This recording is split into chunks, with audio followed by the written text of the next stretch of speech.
Trevor Berbick about to do battle with the unbeaten Melvin Foster. He's had 16 fights, he's won 15, drawn 1, stopped 11. Berbick, on the other hand, well, he's won 41, lost 7, drawn 1, and stopped 30. Good record. 2 things, though, against Berbick. 1, he beat Muhammad Ali in Ali's last performance in 1981. And more recently, he's a convicted rapist. Back in action after a 3-year layoff. He's had 3 comeback fights. Won them all. 40 years of age. And here's the local rules. Standing 8 count in effect, which I don't like. I don't like the never can be saved by the bell either. From the Westbury Music Fair, here in Westbury, New York, Charles Rapp Enterprises, in association with Dennis Rappaport Productions and Budweiser, the king of beers, proudly present Tuesday night's main event and shown live coast to coast on a USA network. It's the War at Westbury, where boxing meets Broadway. Is approved by the New York State Athletic Commission, the Honorable Randy Gordon Chairman. The judges, Steve Weisfeld, Barbara Perez, and Luis Rivera. In the ring at this time, the man in charge of the scheduled 10-round heavyweight bout, referee Arthur Mercanti Jr. And now, my good friends, introducing the principals. First, in the red corner, wearing the red trunks with the white trim. He tipped in at 243 1/2 pounds.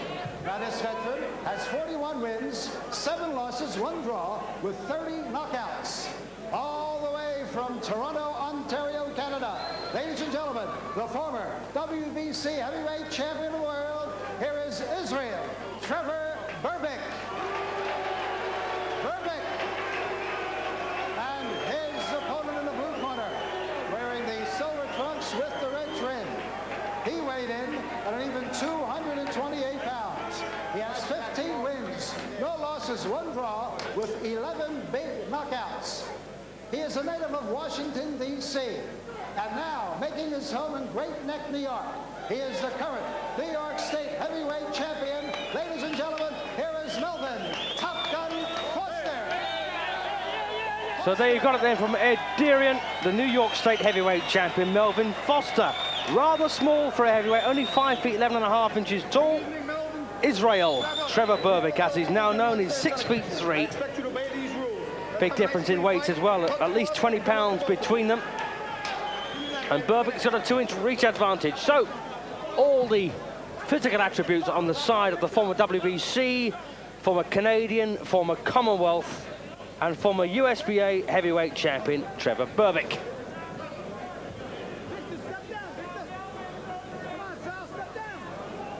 And of course, Berbick lost his championship in his first defense, you may remember. Hurt very badly by Mike Tyson in round 1, dropped twice in round 2, before he was rescued by the referee in a very bemused state. Was breakdancing all over the place, if you remember rightly. And Berbick wearing what looks like a pair of tights. 40 years of age, which of course is not old.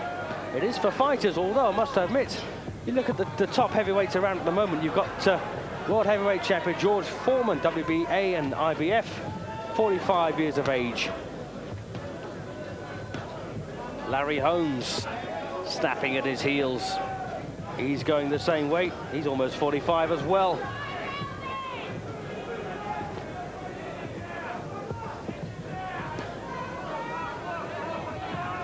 So this one is scheduled for 10 rounds.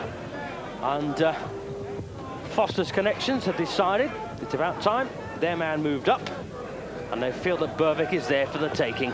Of course, it'd be a good name to have on the record.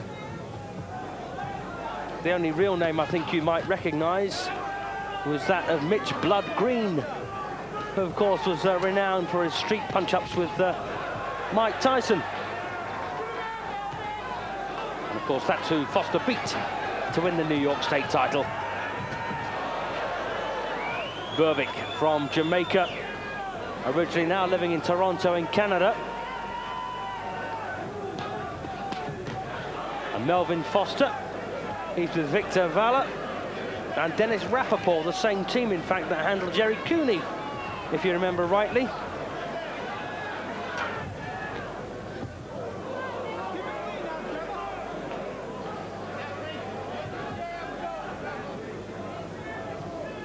Trevor Berbick, believe it or not, made his professional debut back in 1976. That's a long, long time. 18 years of pro. 2.5 years of jailbird. Melvin Foster, well, he turned pro just a couple of years ago.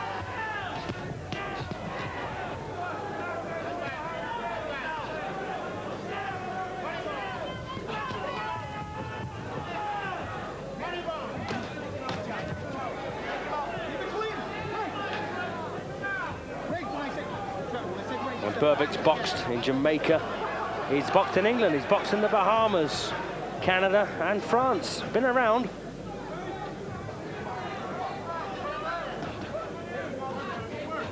And of course, a lot of people don't forgive him for finishing the career of Muhammad Ali. Of course, he didn't. Ali was already finished. And it was fairly pitiful to see Berbick go through the motions at that point. Ali over 10 rounds. In fact, there were occasions in that fight where he actually begged the referee to stop it in his favour. The referee wouldn't have it, and Ali wouldn't quit. Very painful night there for the greatest. Well, it looks like Berbick might just have taken round 1 of the scheduled 10. Melvin Foster. Let go of that head. Let go of the head, Trevor. Stop holding the head. Box. Wonder if you can remember the name of the last boxer to hold the New York State Heavyweight Championship.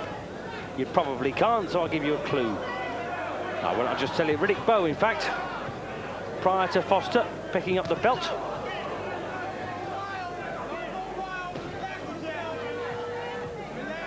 And Foster, regarded as a pretty good prospect, still learning. Accomplished amateur, 5 times Washington DC Golden Gloves champion, 1990 National Golden Gloves amateur champion as well. Well, that flurry of punches there from Foster, mostly landing on Berbick's gloves.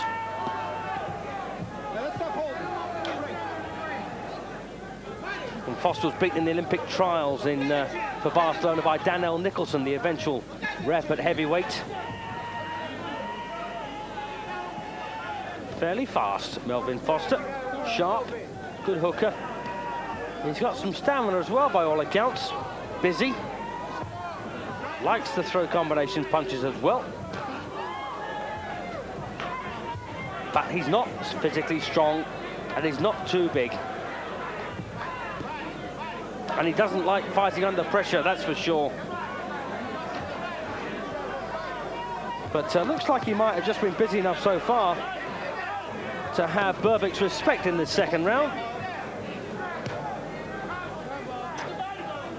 Just run through some of the men that Berbick's mixed it with way back in 1978. He fought Tony Moore, who was a heavyweight based in Hemel Hempstead. He beat Tony in Canada in 6 rounds. First became Canadian champion back in '79. He beat John Tate in 1980.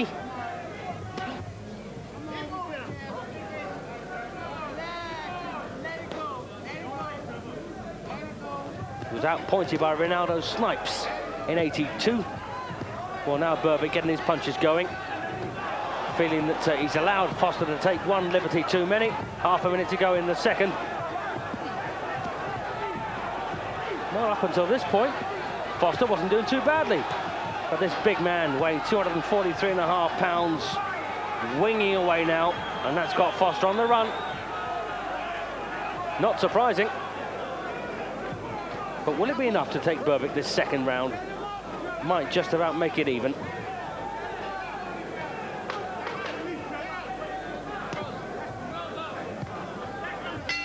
Yes, that's probably about level, I would suggest. Oh, no pay for overtime in this game. Referee Arthur McCanty Jr. A couple of those other names that Berbick's beaten. He also holds a win over Mitch Green which was Foster's last opponent. In fact, he beat Mitch Green almost 10 years ago now in the USBA title fight.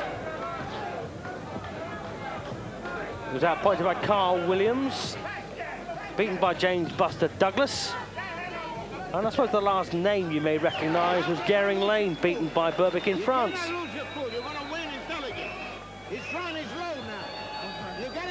Oh, big swiping uppercut there from Berbick. That's straight. When you start throwing, you gotta manipulate your body.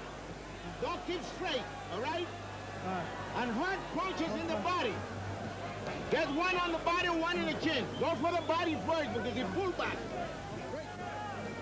Well, that's Victor Valle saying exactly what he should be doing. But of course, when you've got these huge arms of Berbick's flailing away at you, designed to take your head off, it's a rather different story.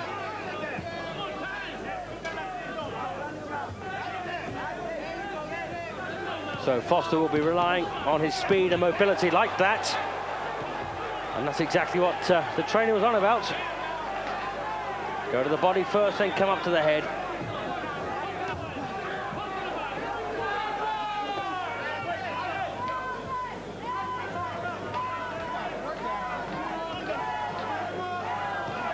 In Berbick's 7 losses, he's only been stopped twice.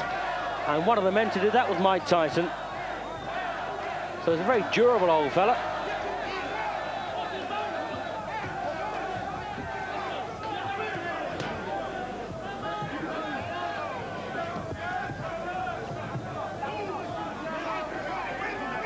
And Berbick's a family man. He's got 4 children, aged between 7 and 12. And of course, he makes his living by being a full-time professional. So a few years in the nick won't have done him any good.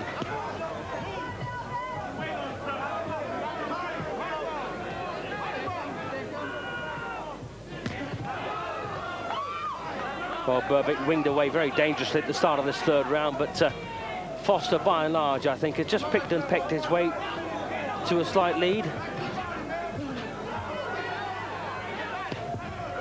And it's punches like that that have done it. That little lump now appearing on the right eye of Berbick, testing to the left hook of Foster's.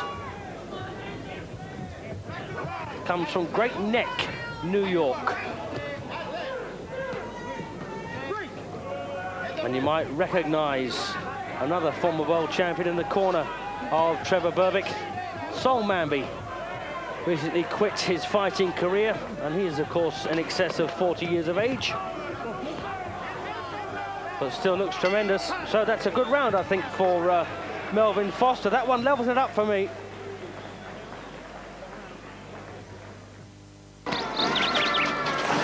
There by Foster. He's getting a bit predictable, but the thing is, Berbick's too old, too slow to get out of the way. But he's still a very powerful man. Round 4 then. Heavyweight contest, of course. Trevor Berbick in the red, wearing those long and, I must say, ridiculous-looking socks. Unless, of course, they've been applied by a nearby hospital. No, he's not that old, is he? There's a right to the body there from Berbick. And Melvin Foster, we've seen him before on Eurosport, and he's never looked the most athletic of men, has he? And a few people have said to me of late, you like Jeremy Williams, don't you? I said, yeah. At least he looks the part. Got a letter from Jez Hill in Stourbridge.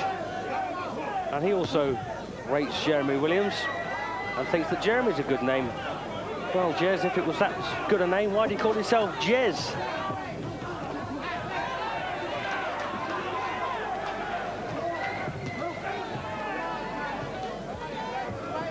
The fact is, though, a man like Berbick, with that kind of power, as George Foreman has shown. Nice right there from Foster, as George Foreman showed when he beat Michael Moorer, who was nothing more than a pretender, to be honest with you. If you carry that kind of power and you land, anything can happen. And generally does, of course. Heavyweights box under their own rules. Everyone else conforms, of course, to the natural law, but heavyweights seem to defy that for some odd reason.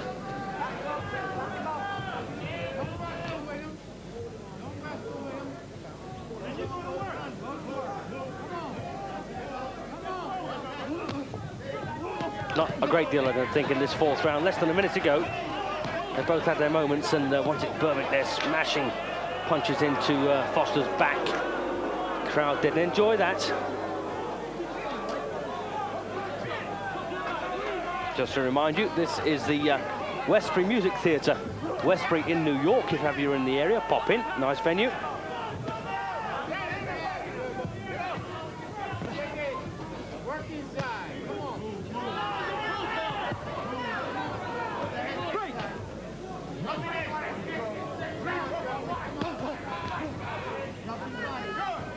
Now Berbick getting a bit lumpy around the left eye as well.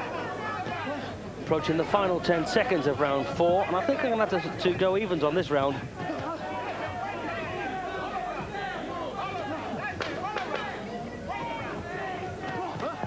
Yes, there's not been a great deal in this one, I don't think. So still all square on my card, 39 points each after 4 rounds. I had the pleasure of being in the company of Harry Gibbs and Sid Nathan the other night at a show in Northampton, as well as John Corrin and Paul Thomas and John Keane. What do you think the collective noun for a group of referees is? Let me know. Round 5. I'll give you my address later. Have a pen handy. I want to know the collective noun for a group of referees. I don't think there is one officially, but I'm sure we can start one off. Try and keep it clean, though, please. So Melvin Foster in the white. Now, that's exactly what I was going to suggest he was about to do, just moving back cagely before leaping in with the right. And that's nice, using his speed now. But can it offset this bulky, powerful man?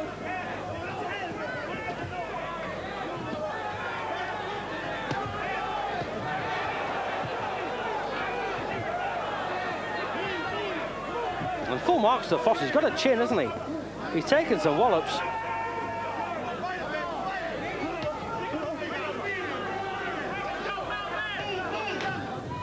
And chatting to Sid Nathan, he said, Steve, you mustn't say I'm going to sit on the fence in that one. What I actually mean by that is I'm going to go evens on the round, but it is slightly misleading, I accept that, so I'm not going to use that one anymore.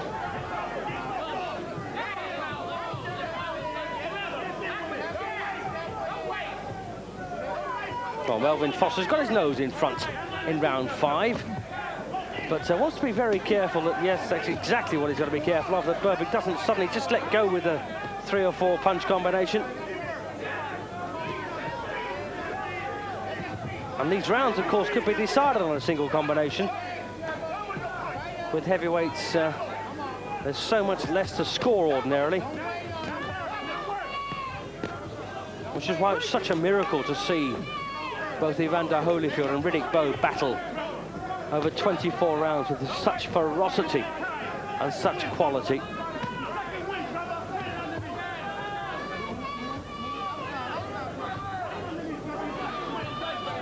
And the independent world boxing rankings have got Berbick in at number 68, Foster in at 69. And I'll give you a rundown, in fact, of their top 10, which, of course, are all calculated mathematically, so there's no personal opinion taken into account, and that's fair enough.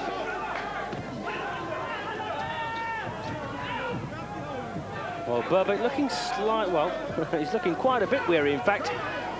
But while you carry such a big dig in the right and, of course, the left hook, just stay in there. You never know what it'll bring you.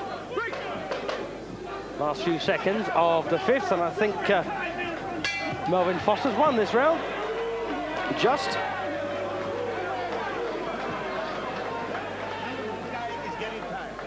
$49.48 so far to Foster on my card. You know, the independent world boxing rankings top 10 in the heavyweight division. Riddick Bowe, number 1, followed by George Foreman, Michael Mora, Oliver McCall, Lennox Lewis, Larry Holmes, Tony Tucker, Herbie Hyde, Tommy Morrison, and Razor Ruddock. That's your top 10. And of course, there's no telling these days what will happen. Unrated at the moment, Israel Trevor Berbick by the WBC. Melvin Foster's rated number 28 by the WBC.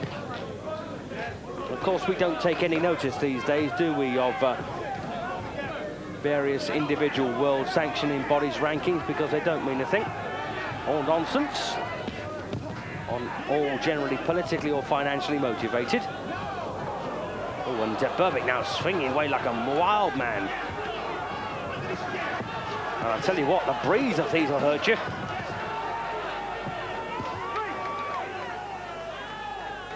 Arthur McCanty Jr. taking a bit of a chance there, walking in with those punches flying.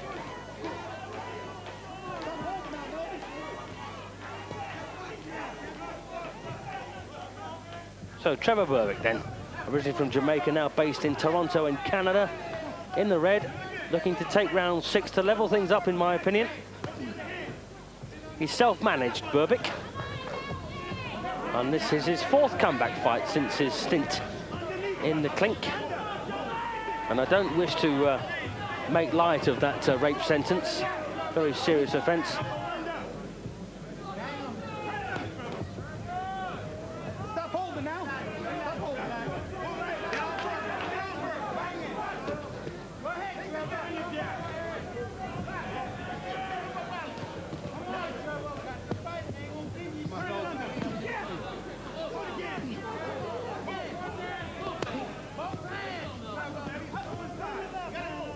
Well, Berbick still cuffing away. Foster sticking close, trying to nullify these punches. Well, he's never been the most artistic of fighters, Berbick. Always been very crude. And it really is a lasting memory, the way he crumbled when Tyson smacked him on the chin. The legs went all over the place. Several times he tried to get back on his feet, but without kneecaps, it's very difficult. I mean that, of course, in a metaphorical sense.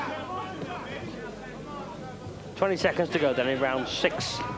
Looks like Berbick's extra size and strength has negated anything that Melvin Foster's tried to do. And if Foster had any sense, he'd stay away from this man. Don't get involved in them all, and just try and pick some light punches that score.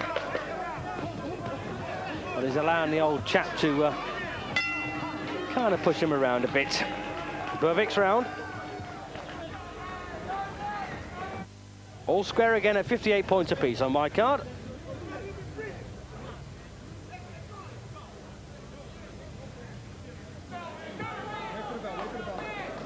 Round 7 of the scheduled 10.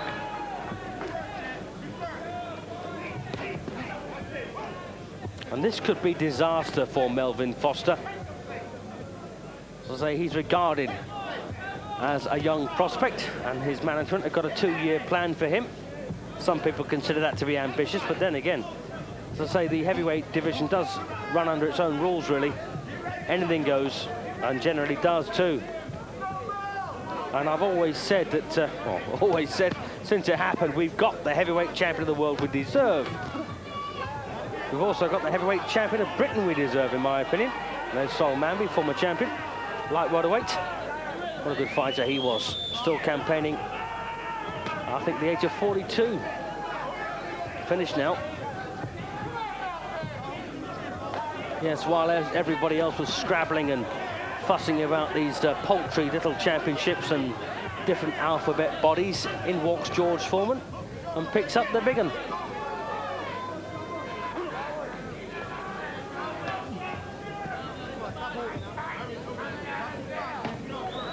And why Lennox Lewis didn't fight Frank Bruno for the British heavyweight crown is beyond me. Clifton Mitchell, of course, did battle with James Oyabola. Oyabola chinned him in 4. Only hit him once. So that's a sign of how great the British heavyweight champion is. Of course, we all saw it coming, didn't we? Anyway, good luck to Oyabola. whilst he can hit, he's got a chance with anybody. But it is a bit of a concern that good fighters, world-class fighters, just don't seem to bother with the British title.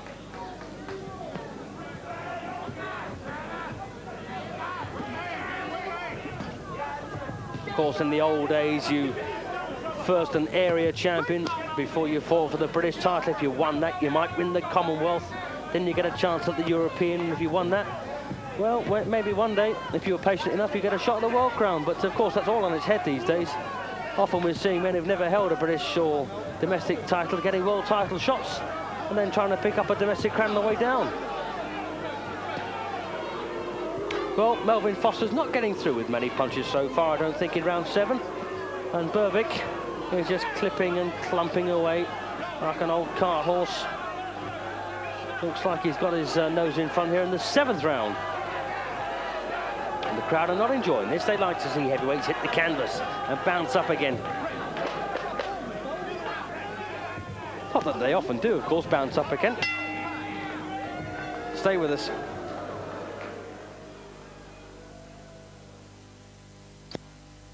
British heavyweights, of course they are. On merit as well. Oh, nice right there from Foster. And this might be very close at the finish.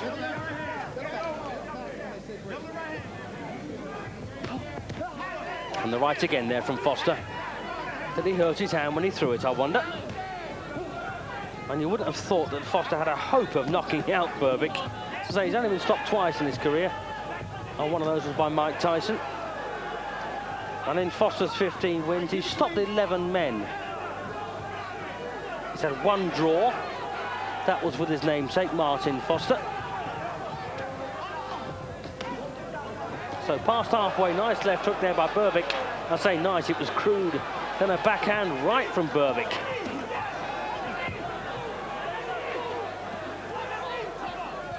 And once again, there's absolutely no quality at all about Trevor Berbick. He's crude, he's ungainly. But sadly for Foster, he's effective as well. A couple of left hooks and a right from Foster. And try and put yourself in the seats of the judges.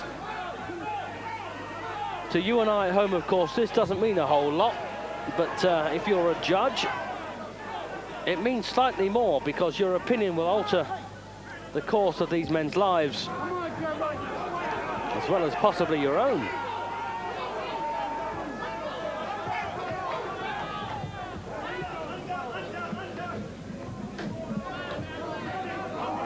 Foster fighting the wrong fight for me.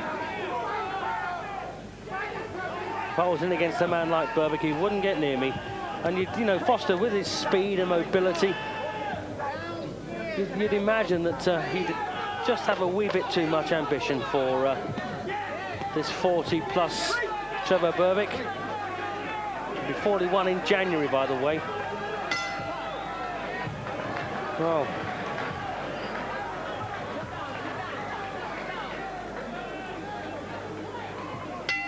sorry, my apologies. He'll be 41 in August next year. Well, that was a round for Berbick, I'm sure, the 8th. Not by much. 2 points in front now, 2 rounds to go. This is the penultimate, the 9th.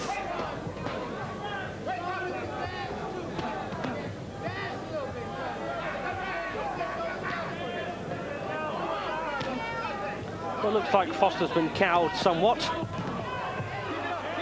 And right to the belly there.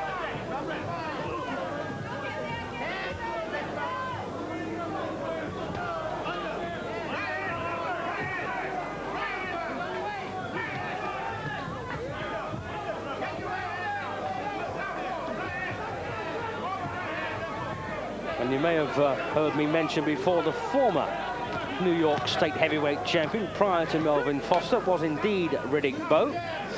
Wasn't that an appalling performance by Riddick Bowe, smashing Larry Donald with a left hook and a right cross at the press conference? Goodness knows how Donald never went over. And of course, those two are fighting on Saturday night. And my producer's been very thoughtful. We're going to give you a look at Larry Donald. in one of his previous fights, so you can ascertain his chances against Riddick Bowe. That's Saturday night on Eurosport. Prior, of course, to Donald crossing swords with Bowe, who must be favoured to win. Although I must admit, a free left-right cross, no gloves at a press conference. Harry Donald was still on his feet, and he just said, "This man ain't got no class." Well, neither really is Trevor Berbick, and I think Melvin Foster's management now must be ruining the day that they decided to put him in with this big cart horse, because at the moment Berbick is a couple of rounds to the good, and looks like he's just about to wreck the aspirations of Melvin Foster. 23 years of age, Foster, so back to time, 17 years younger than Berbick.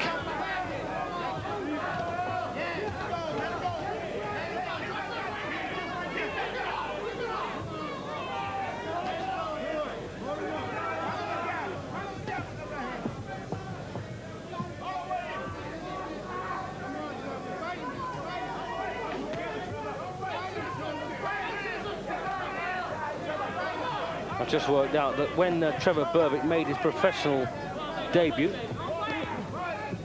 Melvin Foster was only one. 1976. If my maths are right, yes, that's true. No, he's 5 years of age, sorry, 5 years of age. Well, it looks like Berbick's climped and clumped enough to win round 9.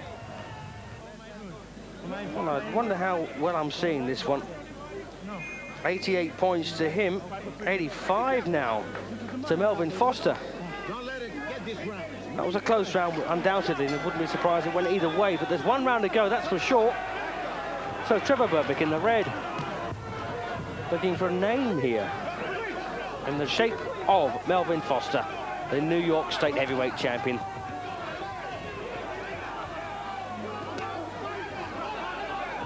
I've got Berbick with a healthy 3-point lead.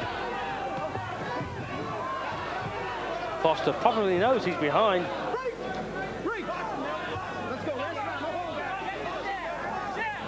Yes, Melvin Foster, 5 years of age when Berbick made his debut.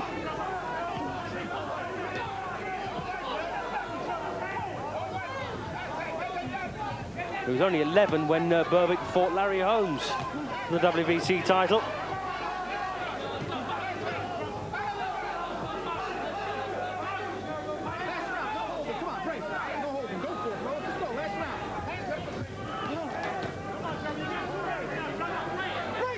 So less than 2 minutes to go then in this 10th and final round, and Melvin Foster trying hard. Beyond him, in my opinion. How do you see it?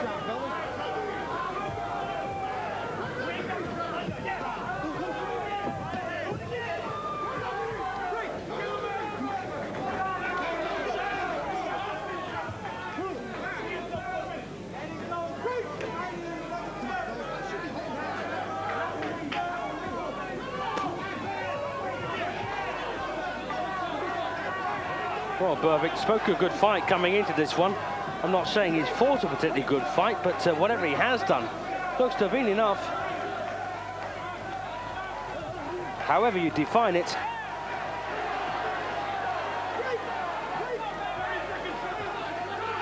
And this is undoubtedly looking to be the best win. I say the best win, we don't know yet, but undoubtedly the best win on Berbick's slate since goodness knows when.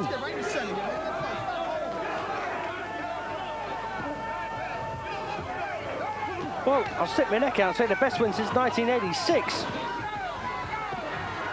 Yes, he's beaten lots of guys, but the last big name on the record, in fact, was Pinkland Thomas when Berbick won the title. Lots of ordinary names since then. Less than half a minute to go now. Maybe Gehring Lane possibly on a par with Melvin Foster. Which means that you've got to go back at least 3 years. 10 seconds to go then in the 10th and final round. And there's not been a great deal, I don't think, in this one. Foster's tried hard. Berbick stayed with him. It's about level, I would suggest, but looks like a win for Berbick. Well, I've got that 98-95. 5 rounds to 2 and 3 even. And I hate going even, but sometimes you just got to. In favour of Trevor Berbick. Ladies and gentlemen, we have a split decision, and here we go. Judge Well, that's a surprise. Perez scores the fight 96-94 Foster. Oh, 6 rounds Judge to 4. Steve Weisfeld has it 95-94 Berbick. And Judge Luis Rivera, he scores 96-95 for the winner by split decision, Israel. Well, Trevor Berbick then declared the winner.